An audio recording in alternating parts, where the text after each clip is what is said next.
बीवी को शादी के चंद साल बाद ख्याल आया कि अगर वो अपने शोहर को छोड़कर चली जाए तो मेरा शोहर क्या महसूस करेगा।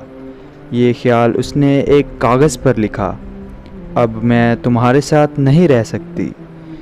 मैं तुम्हारे साथ बोर हो गई हूँ। मैं हमेशा के लिए घर छोड़कर जा रही हूँ।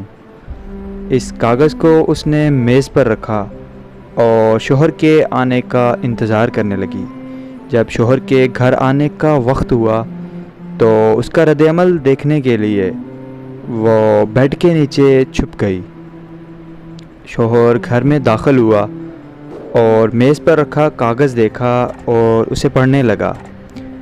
कुछ देर खामोश रहने के बाद उसने उसी कागज़ पर कुछ लिखा और खुशी से झूमने लगा।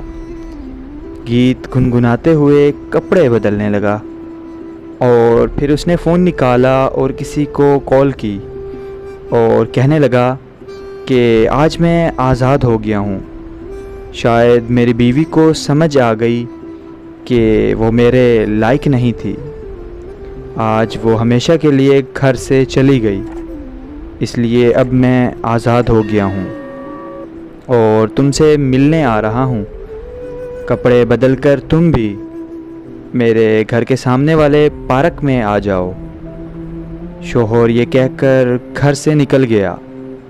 रोती हुई आंखों से बीवी बेड के नीचे से निकली और कांपते हुए हाथों से कागज़ पढ़ने लगी, जिस पर लिखा था कि बेड के नीचे से पाँव नज़र आ रहे हैं, पागल।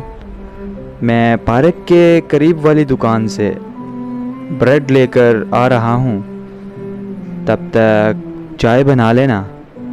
मेरी ज़िंदगी में खुशियाँ तेरे आने से हैं, आधी तुम्हें सताने में है और आधी तुम्हें मनाने में।